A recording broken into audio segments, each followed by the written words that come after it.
Pressure is beginning to mount.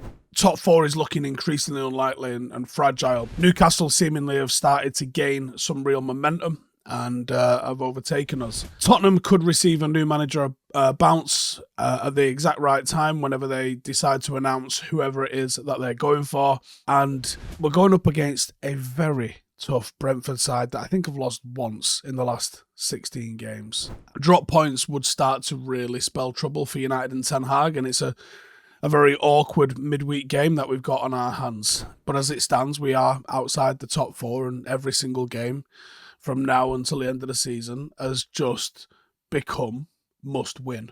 Obviously, you're in cup competitions where they must win anyway, but the league has got to the stage now where every single one is must win. Now, United have failed to score in each of their last three Premier League games, and never before have they gone four without a goal in the Premier League. The last time we did so was early on in Fergie's reign, April 1989.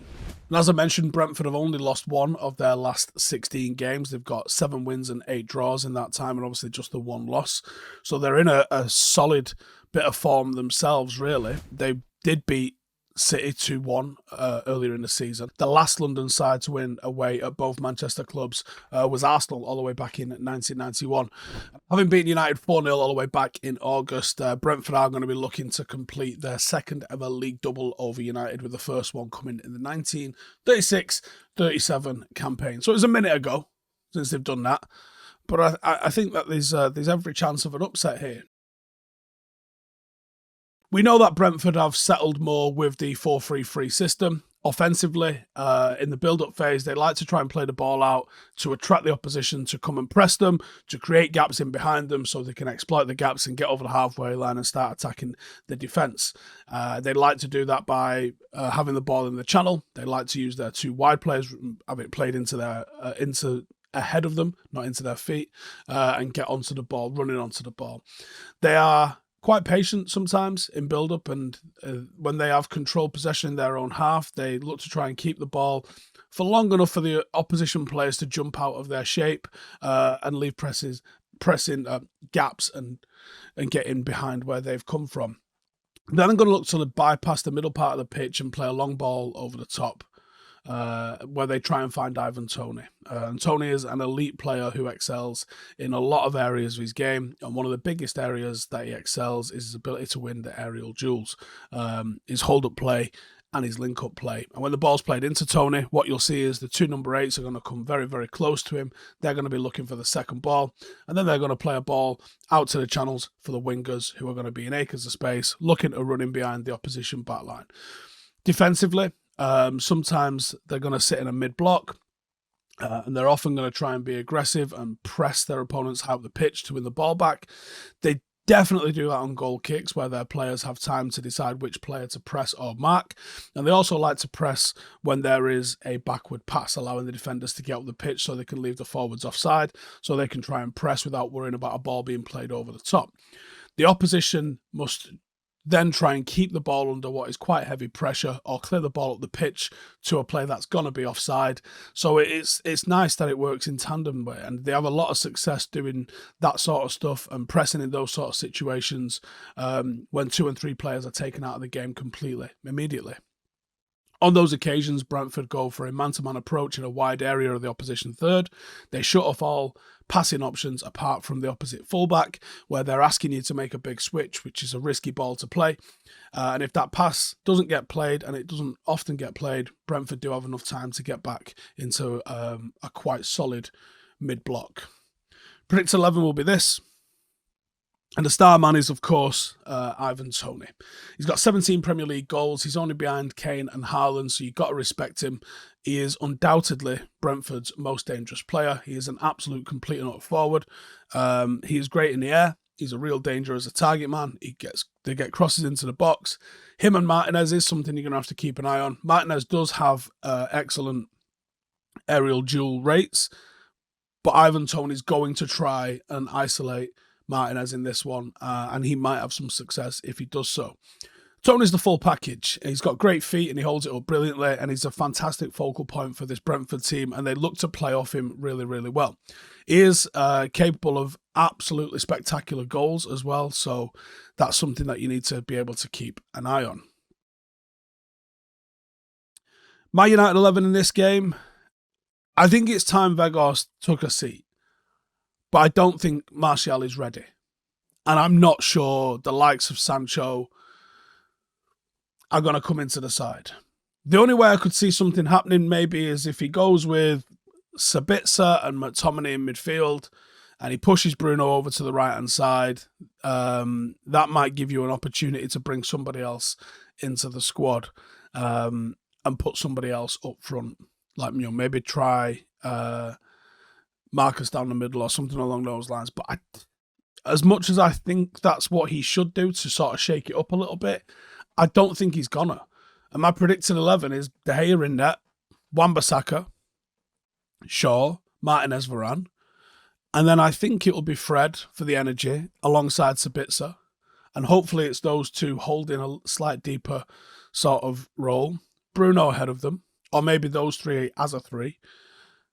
I think it'll be Anthony on the right, because I think opposition fans are desperate for him to be a big flop because of the price that he was. But he's not been that bad, and he was probably one of our brighter players, I thought, against Newcastle. Marcus on the left, and I think it'll be Weghorst up front.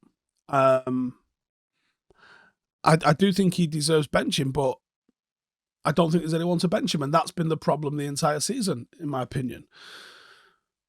Match winner for United, it's going to be Raphael Varane, because someone's going to have to shut down Toney.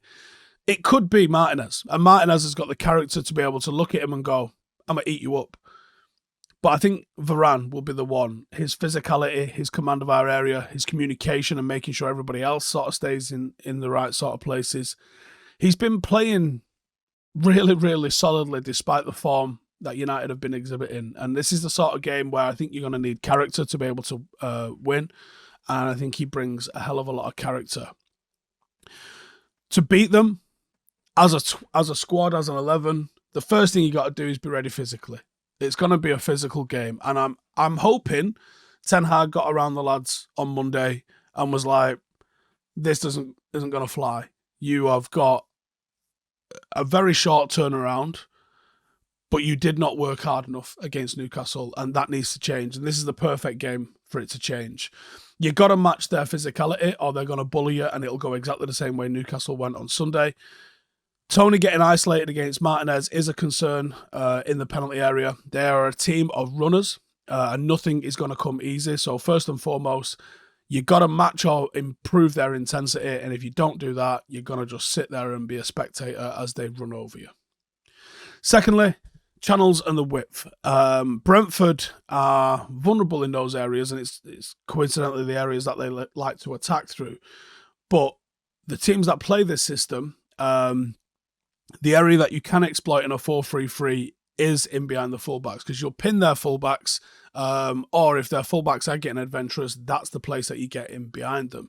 They do leave space behind, and if you beat the press, that's where you're going to go. They're going to push the fullbacks into midfield to try and get a numerical advantage on you in the middle there. So if you can play through that press, there is going to be space in those sorts of areas.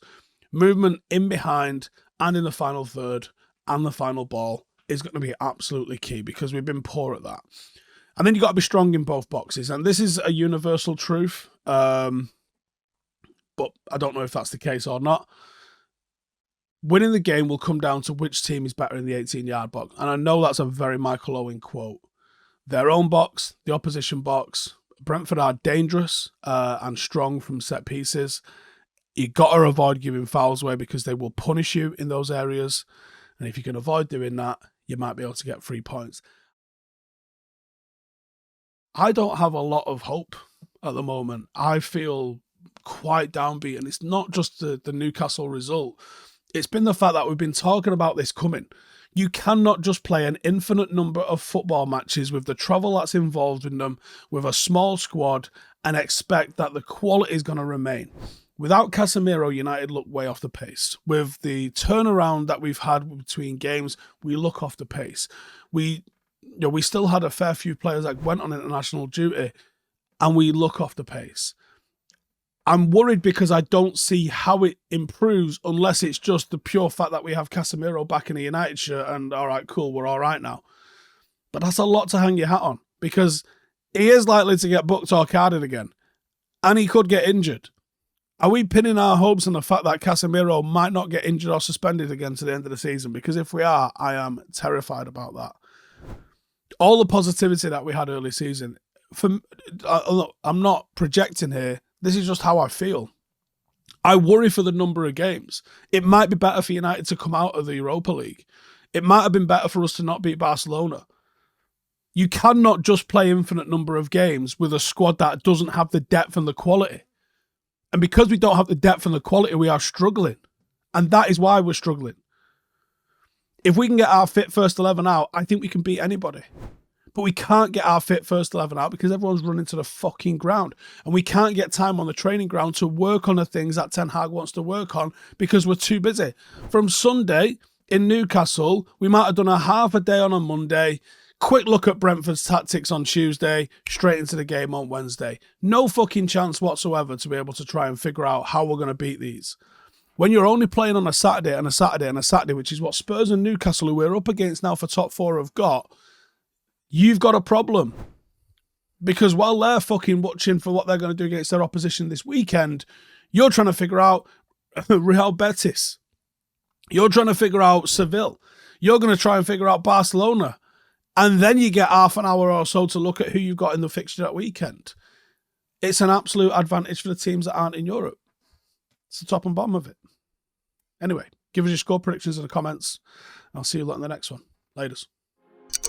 Hey, thank you for watching the video. If you are new around these parts, then don't forget to subscribe. My channel is proudly supported by my community on Patreon. If you'd like to get a little bit of extra content, a Discord group, meetups, five-a-side games, weekly podcasts, behind the scenes, and even an occasional bit of transfer news as and when I get it, then for the price of a pint, you can show your appreciation for the content that we make and get some goodies for doing so as well. Check the link in the description or click the button right here. You'll also find all of my socials here too if you want to follow me on any of those platforms. Nice one.